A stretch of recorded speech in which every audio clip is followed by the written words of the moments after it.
This is my real philosophy. The real philosophy.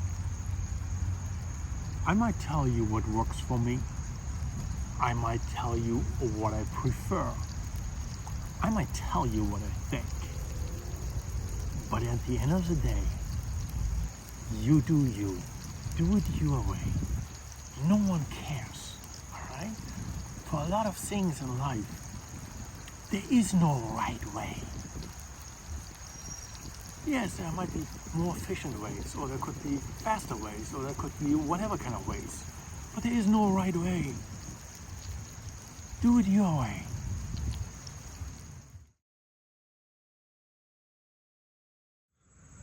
Okay, today we're trying out a phone mounting thingy. It's like a tripod, but you mount it to your table, and then you can, depending on what you want to use, you can extend it. Oops, there we get them out. Get extended, and you can turn it around.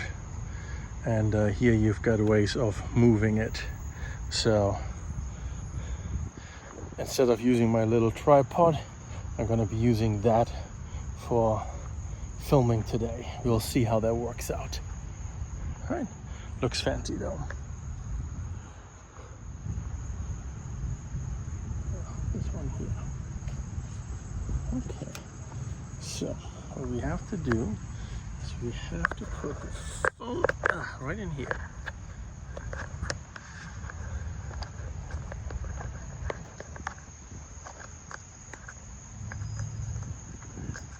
Right over here. Some testing over here. My face gonna be in the picture. Try out new things, right?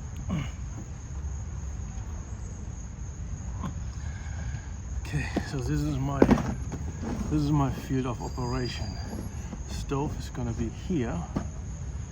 My other stuff is right in front of me here. Storage is here. Maybe display over there, even though no, not really. And I'm sitting here. This is sitting upright. Is my head even in the picture?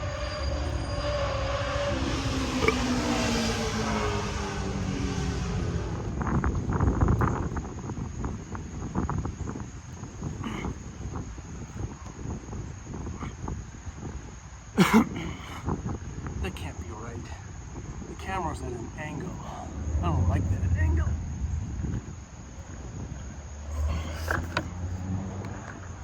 It's gonna be this, this, gonna be this. Still somewhat at an angle.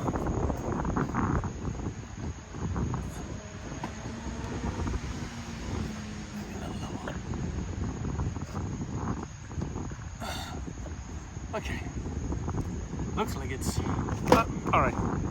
We're just gonna work with this camera setting. I have no idea. This is not as easy as I had hoped. I remember from back in the days, I had a lamp on my table. It screwed to the side of the table, right? And it came up, and it had one. Well, it came up. I guess that one was straight. Maybe you could turn it. I don't remember. But it had one arm, maybe it was just one arm, or two arms. And these two arms were connected with springs. And then at the end I had the lamp itself, right?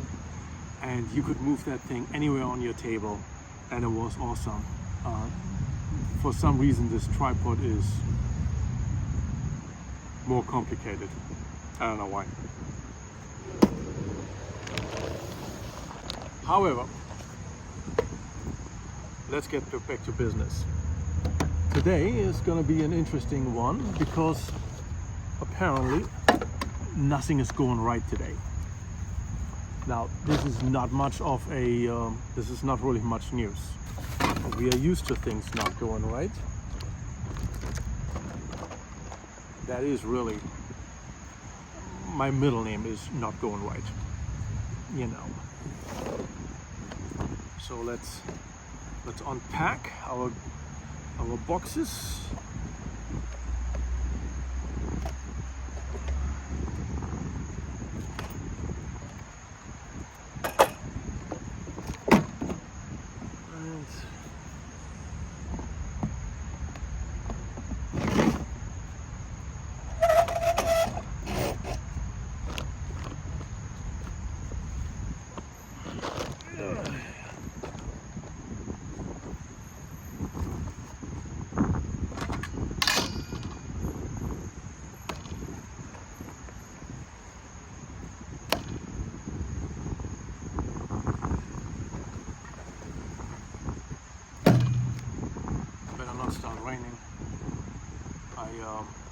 I was thinking about, well, okay, so here's the story for today.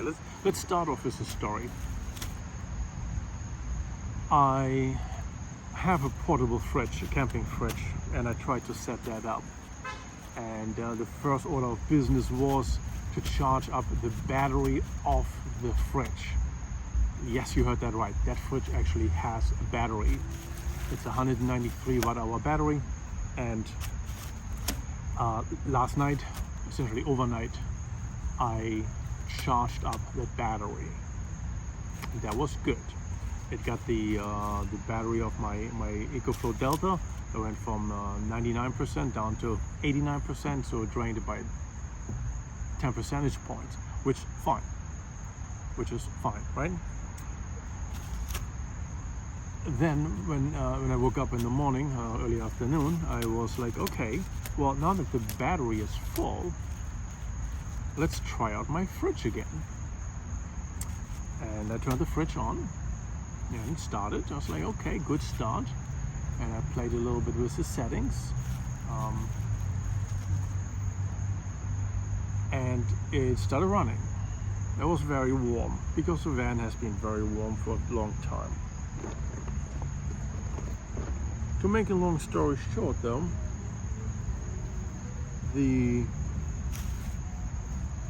at first I could hear the compressor coming on and it was running nicely. And then, you know, occasionally it would cut out. Technically, when a fridge is at temperature, the thermostat signals the temperature and the compressor goes off until the temperature drops to, well, rises rather, to a certain amount of degrees. And then the compressor comes back on again, which is lovely. It's windy. That's not good for the stove. Anyway, there's a bee here already. I haven't even unpacked my shit yet. Go the fuck away.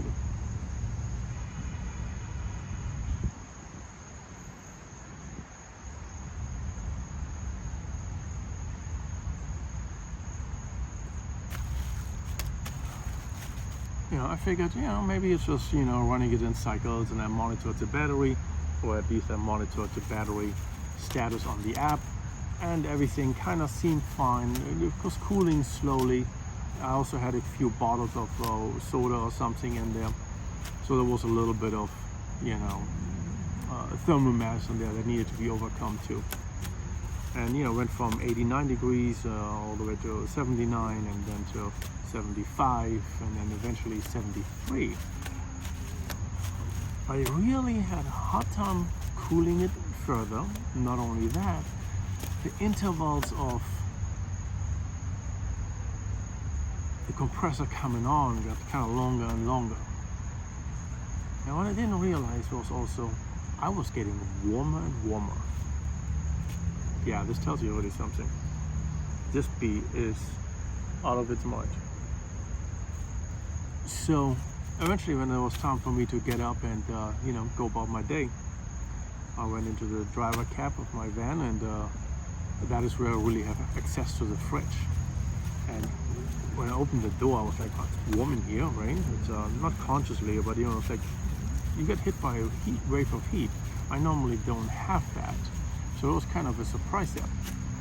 Anyway, so as I climb in, I'm also putting my arm on top of the fridge, and I was like, whoa, this is hot. You know, then by accident I touched the battery area. Wow, that was hot. That must have been 100 something degrees. I look at the fridge, I think it was displaying an error code. The error code being FS, whatever that means. I haven't looked it up yet. So my assumption is that the compressor of the fridge only came on when the battery cooled down to a certain level. And the moment it got hotter again, then of course it would stop. The fridge technically should be a good fridge. The problem with it is it only works when the battery is in. And that is where I'm having my issue with this fridge. Because when the battery breaks, fridge don't run. What's a normal place where you might use a camping fridge like this? Sure, right here at the park. maybe at the beach, maybe at some other kind of a picnic or so, outdoors by the pool. But you know what? Many times you might actually end up plugging that fridge into your cigarette lighter outlet in your car, which is essentially what I've done. I've plugged it into my EcoFlow Delta. It's a cigarette lighter. And you know, it was drawing power between 50 and 88 watts, which was kind of good. It's like, I mean, like when it's in eco mode, it was like 50, and then when it's in max mode, it's like 88. You know, plus goes up and down all the time. So if I have it just plugged into my car cigarette lighter outlet, I can't run the fridge unless the battery is performing. Right? The battery is a bridge between whatever you plug into the fridge and the compressor. So that battery needs to operate, and that battery is having a hard time by getting like 120 degrees hot. And I don't know why. I've got 2 more things I can try out. I can try out getting more space around the fridge itself so it can cool better. Maybe that will prevent the battery from overheating. It's a possibility. And then the other thing I can still do is, actually I have a second fridge from the same manufacturer. The second fridge is smaller and also comes with a battery. So if the bringing space in so there's more ventilation, if that doesn't work, I will bring in the second battery from the other fridge and try out that one. And if it works with that, then I know I have a faulty battery. However, from what I've been using it for, or how I've been using it, I don't see a good reason why I should be having a faulty battery. But I'm increasingly becoming apprehensive about the idea of a battery built into my mini fridge, because that battery is only going to last for 6, 8, 12 hours anyway. No, I don't want to rely on it. And that is the main negative thing for the day. And then the second thing. So I had something decided already. I wanted to go shopping. I went to Aldi and I was looking for a specific item in the meat section for today's video, or for today's lunch dinner, whichever way you want to look at it. And not only did they not have the item I was looking for, they were like almost sold out of everything. They were like entire shelves empty. But did they have a sale that I didn't know about? Hello? I mean, unbelievable. It's Friday afternoon. I went to the store at 3:30 in the afternoon. Why is there no product on the shelf? I don't get it. Meat is never sold out like this. They sell out chicken when there is a snowstorm announced. They don't sell beef like this. So that was very weird. And because of that, I didn't want to buy anything. Right? It's like, here's my philosophy when it comes to going shopping. If the store doesn't have what you came for, go somewhere else. Don't buy something else. Don't buy, yeah, but they also have, no. Punish them. If they don't have what you want or what you came for, get something. Even if you get a different thing that they have at the store, get it from a different location. Kind of like, you know, it's like, well, if you don't have what I need, I'm not spending any money here. Yeah, you're wasting time. But they're not making a sale either, right? Having shelves that are not stocked properly means they're losing sales.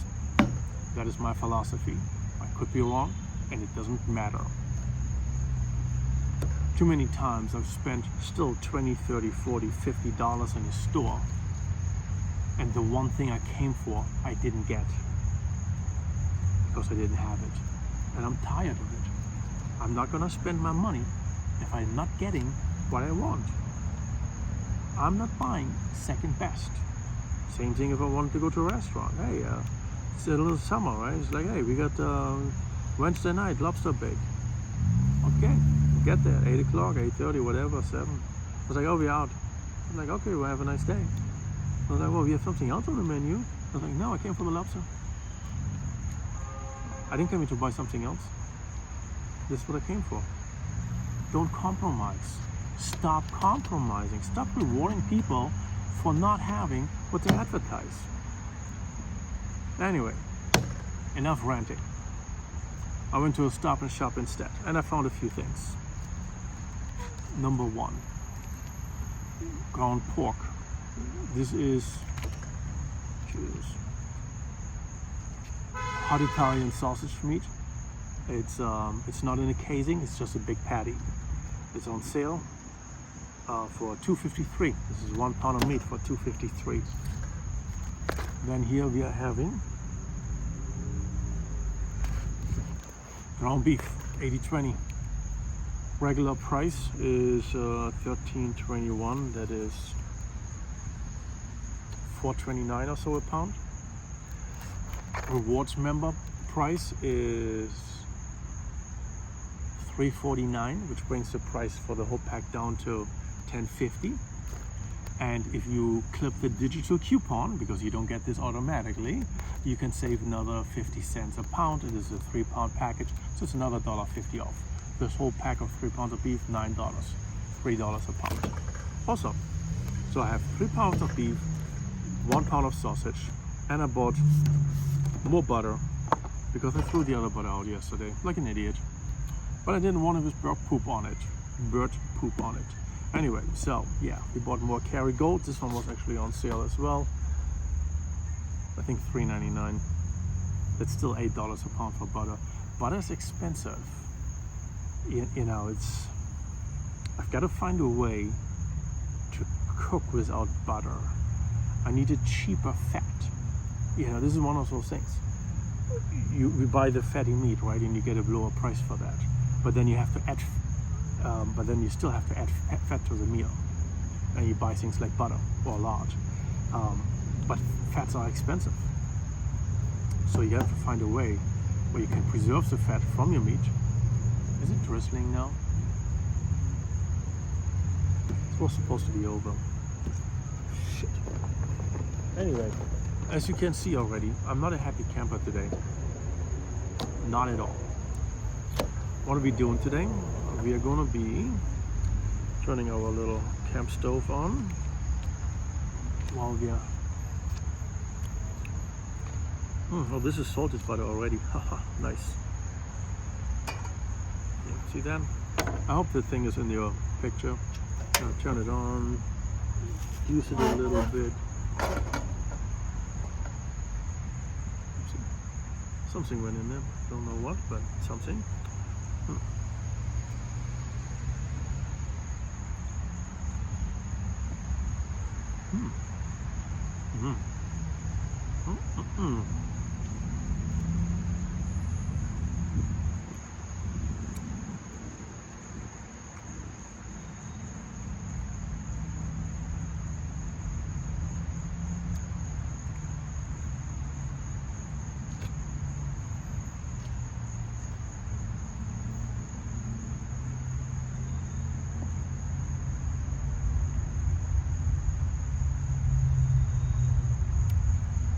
You don't see people very often just eating butter. Hey, don't you want to put that on a cracker? No, I just want the butter. God, why me? Why me? Now, I know I had ground beef yesterday, and now I'm doing ground beef again. This was not my plan. Should I even tell you? Maybe I can get it tomorrow, so I shouldn't tell you.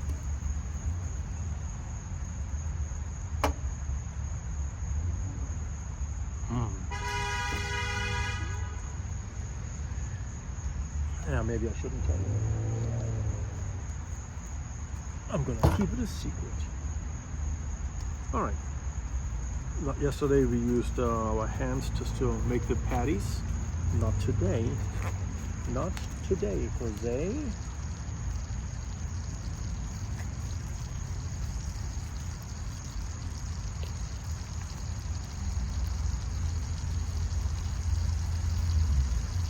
You know what we're gonna do? Yeah, this is what we're gonna do.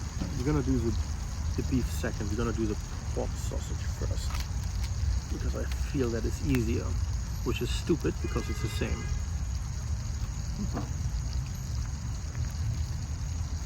Okay, what we got here? What have we got here? It's so hot outside. This is already almost warm. Ooh, you hear that? You hear that sizzling sound?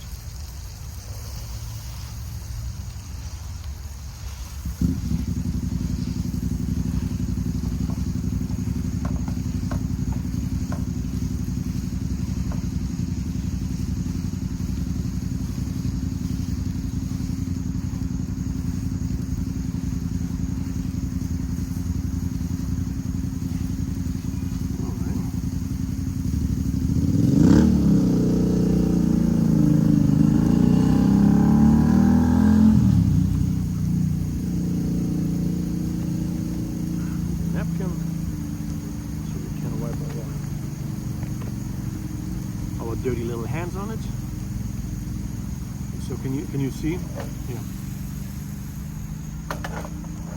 All right. So I'm already disliking the tripod because I can't move the camera around like I normally do.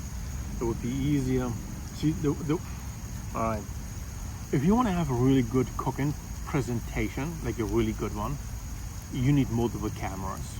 Right? You're gonna have one permanently focused on the presenter. You've got one permanently focused on the cooking thingy, one on the like from up down onto the plate that you're preparing, and then one from the angle, and then maybe one wide angle shot, right?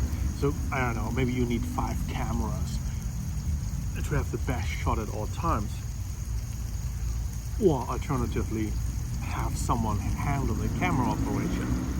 I don't have either one. I got one camera.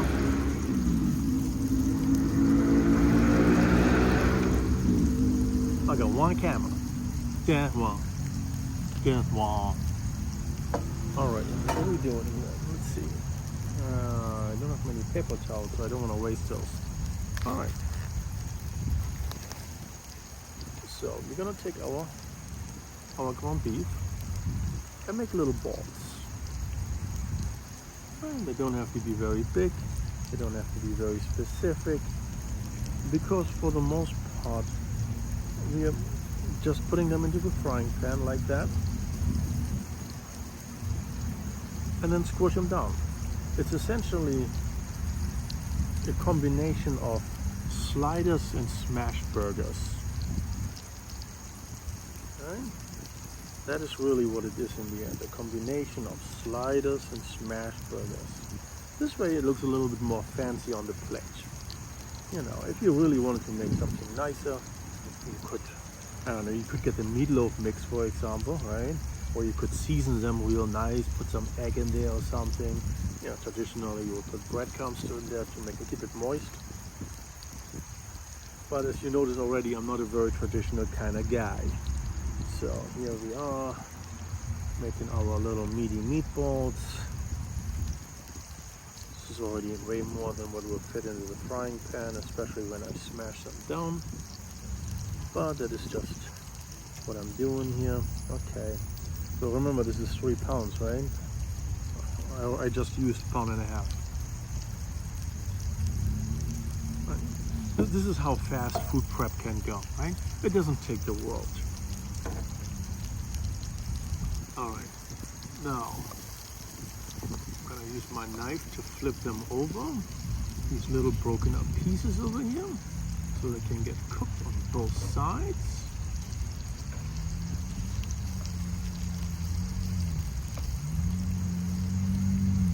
You don't really want to use a knife on a non-stick surface. You know, even so you say like, yeah, I want to look at it. It didn't really scratch. Like, nah, it didn't. But you know what? I don't want to say the pan has a memory effect, but you do that often enough, and come on, you piece of shit. Do you know how many things there are that you need 2 hands for? Makes me wonder, if I have to choose between losing an arm and a leg, which one would I choose? Fuck out of here, you bee. Just go away.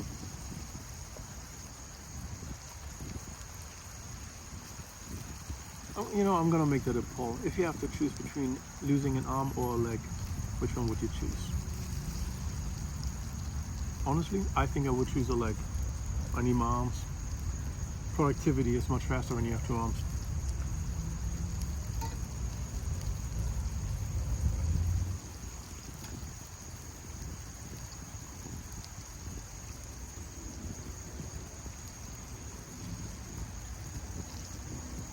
So now since we are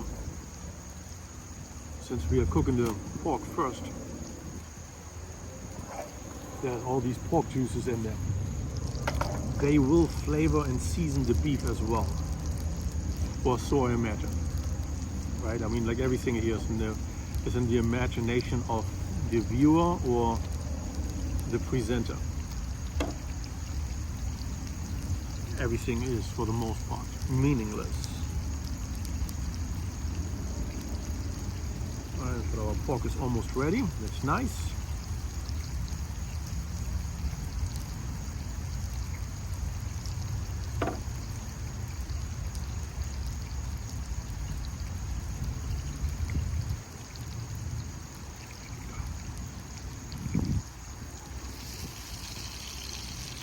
Alright, traditionally the pork should be cooked well done.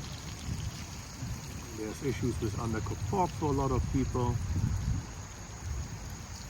Recommendations A, B, and C, whatever, blah, blah, blah, blah, blah. Do whatever you want, right? This is my real philosophy. The real philosophy. I might tell you what works for me.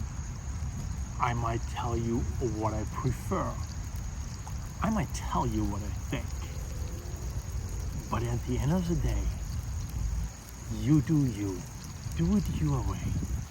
No one cares, all right? For a lot of things in life, there is no right way. Yes, there might be more efficient ways, or there could be faster ways, or there could be whatever kind of ways. But there is no right way. Do it your way. Now, if your way consistently leads to bad results, you might want to rethink that. But in the absence of that, just do it your way. Who cares? Who am I to tell you how to do anything? I don't even know you. All right. All right. Things in here are looking up a little bit. Even getting a little charred. That's nice. Now we don't want to get too much charred because we don't want anything to be burning on the bottom.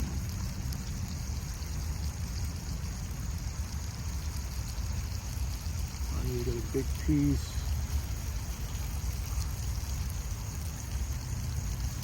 Okay, so we're gonna move them all to one side. Right? With the exception of this little guy over here. This one we put on the side of the plate. And now we're gonna put some of our meatballs in there.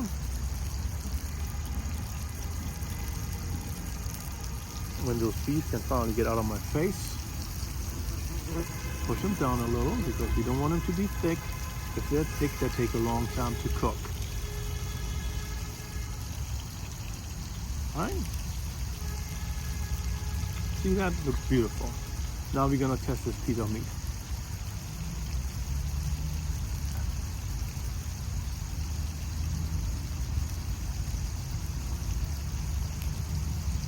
Tastes like hot Italian sausage, what can I tell you? I love hot Italian sausage. And that is a cue for removal of the meat from the pan.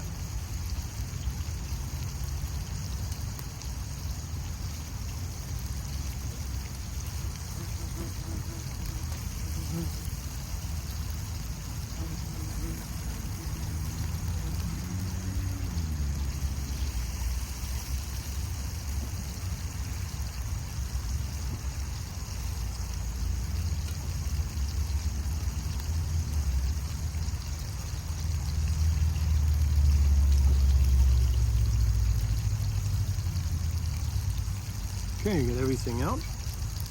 More meatballs go in.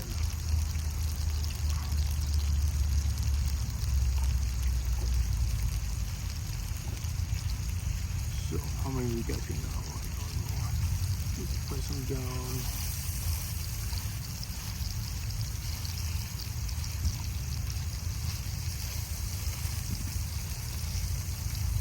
Same, 2 more.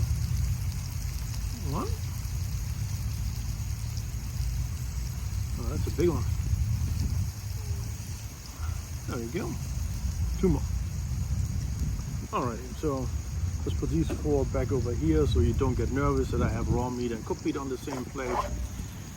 Yeah, that's what it looks like. Told you, you do you, I do me. Stop worrying about food poisoning. I'm not worried, you shouldn't worry. Yeah, I got a little salt and pepper package that was in the utensil thingy. There you go, it's right over there. Now, alrighty. First food of the day.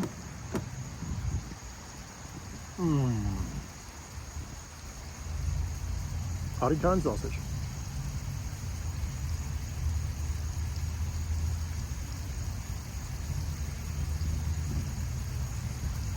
Now, because the sausage is already so seasoned, I might not have to season the meatballs. Maybe not at all, because all the fat that drained out, that's what the meatballs are cooking in right now. So they're gonna take up some of that flavor and some of the seasoning.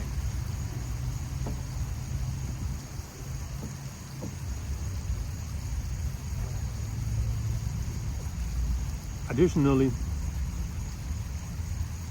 the butter is salted too. So there's that.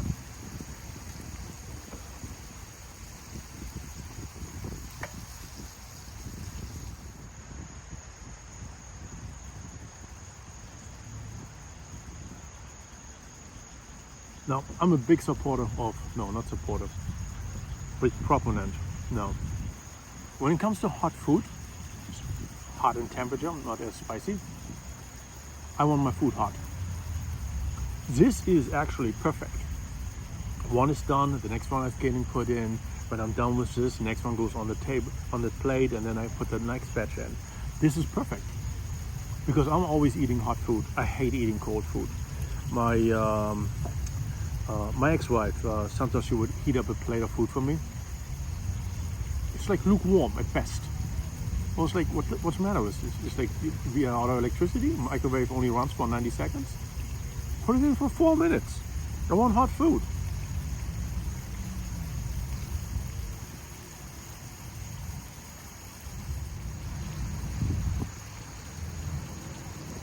$2.53.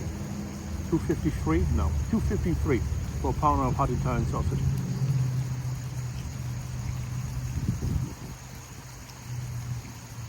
Good deal.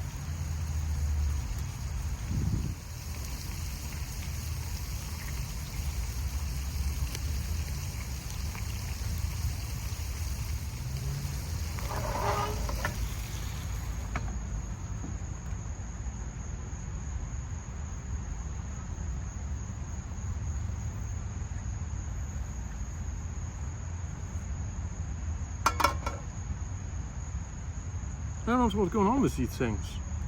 Alright, so I just dumped everything from the frying pan.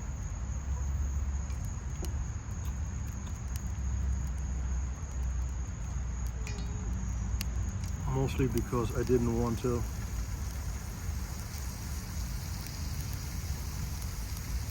do it slowly. Because these guys here are annoying me. Yeah.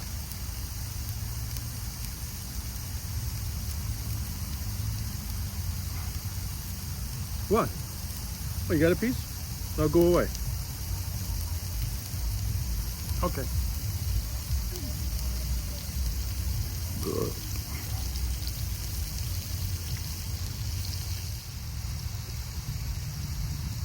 All right, let's try some of my mini meatballs.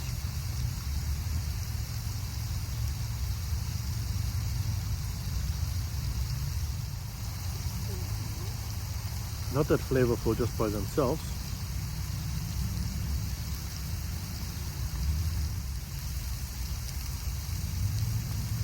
Not so flavorful just with the grease either. Maybe the grease is very mellow now.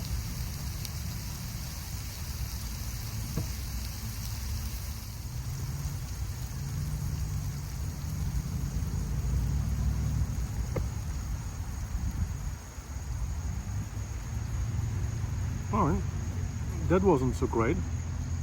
The flame just went out.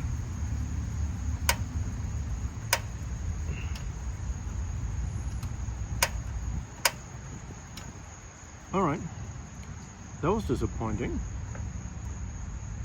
I didn't even get to finish cooking this. I didn't even turn them around yet. Now I do have more butane in the van, but I'm not gonna get that now because I'm too lazy for that.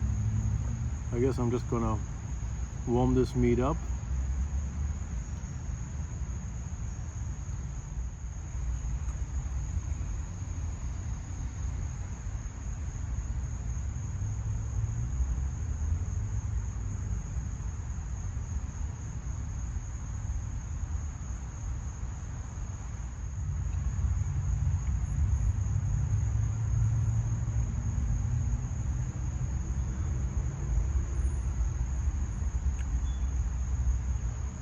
Yeah, so this is day 6 of steak and eggs.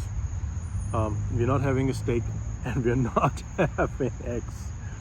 Instead, we're having pork sausage and ground beef.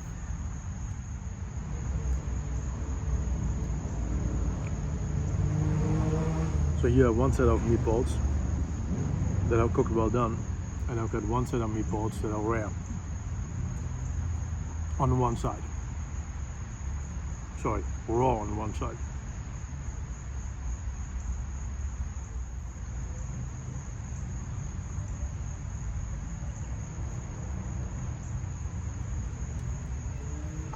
Let's just dump him on the plate.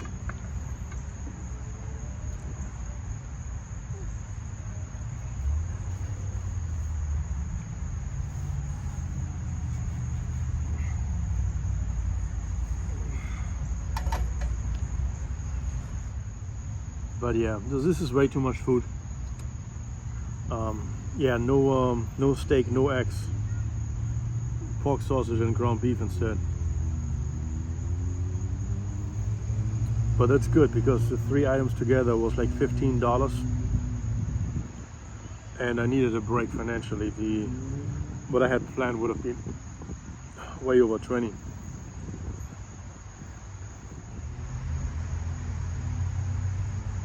So anyway, how much of this are we gonna eat? Did I need to buy a big family pack, or would I have been better off with buying a smaller pack? Especially considering I bought the pork too.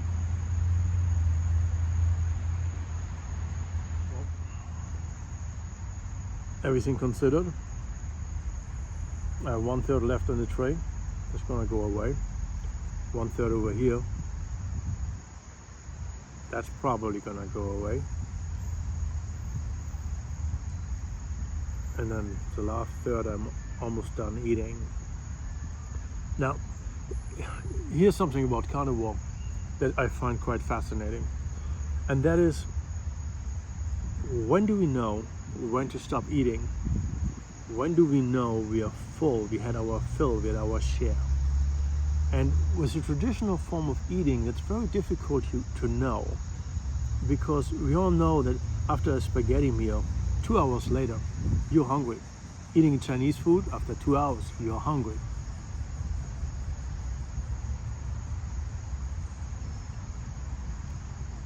Eat a big plate of rice or this or that, whatever.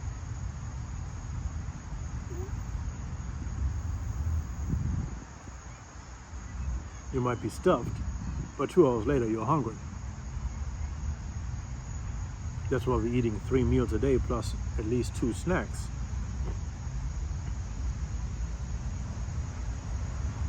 We are never without food for more than 3 hours.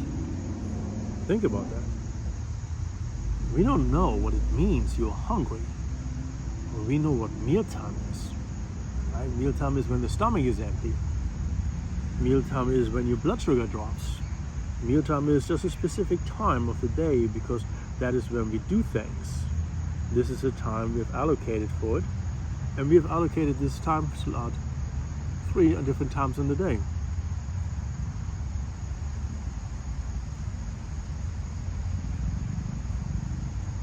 But see, with carnivore, I personally, and maybe this is where everyone is different, right? I find it much easier to know when I'm full with carnivore, because I only got meat and fat on my plate, right? If I don't feel like eating more fat, chances are I also don't want to shove any more meat in my mouth. When I don't want to eat any more meat, I definitely don't want to eat more fat.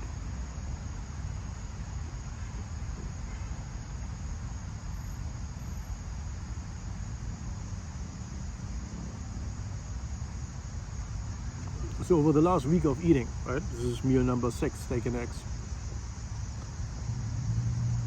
I've definitely noticed something that is fairly consistent, and that is I only eat just around 2 pounds of food. That's it, just 2 pounds.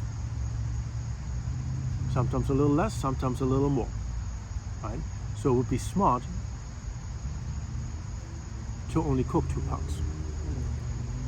Of course, psychologically, if you only cook 1.5, you definitely want an additional ½ pound.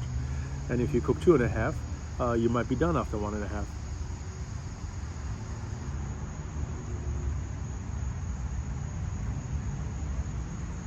So in some aspects, you know, you just don't win.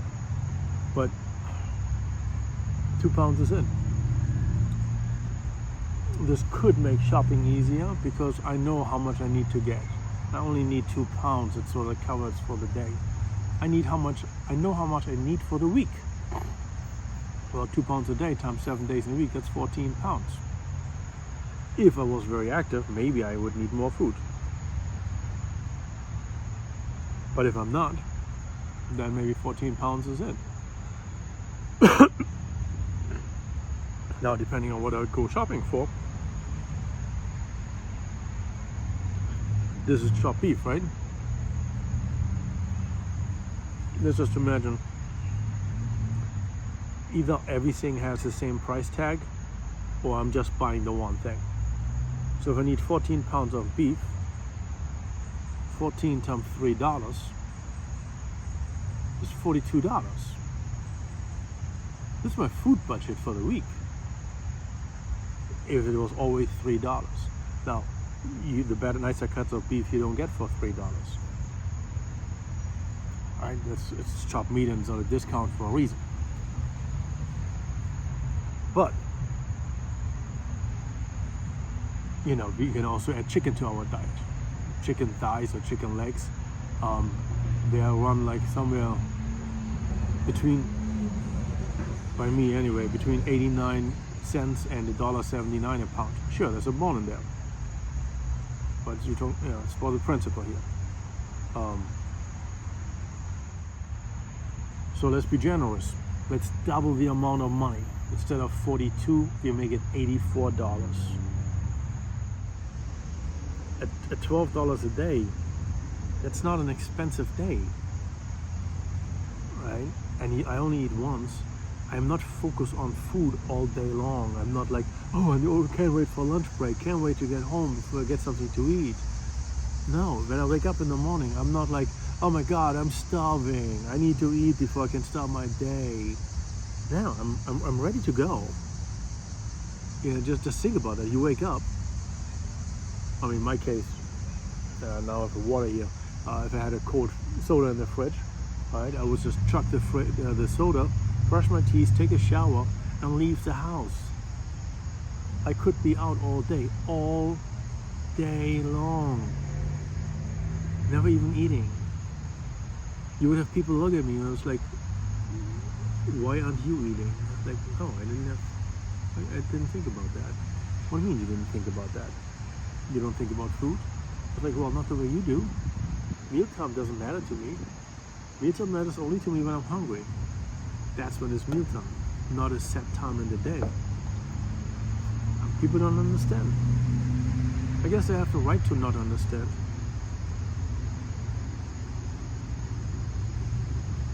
But I find it very liberating. I can do whatever I want and I don't have to worry about the food. Or at least I worry about food only once a day. And in the end, the same thing applies to digestion. If I only have to go potty every other day, and when I do, it's a small amount, then going potty is not a big deal anymore.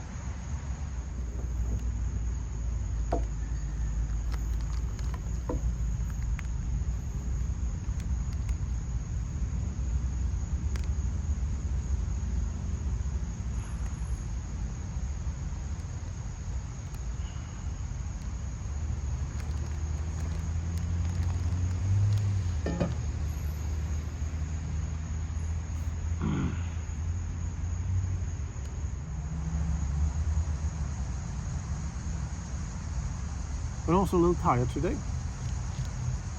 Did I not sleep well? Or did I sleep well?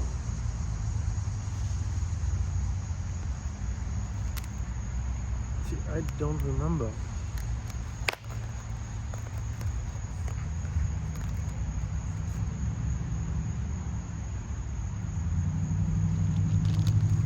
I think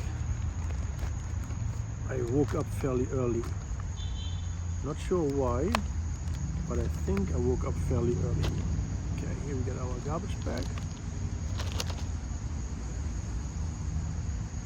Put our gloves in there.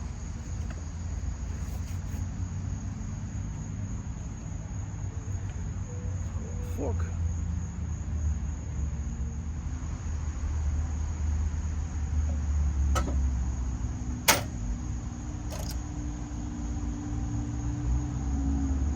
Yeah, butane, 8 ounces.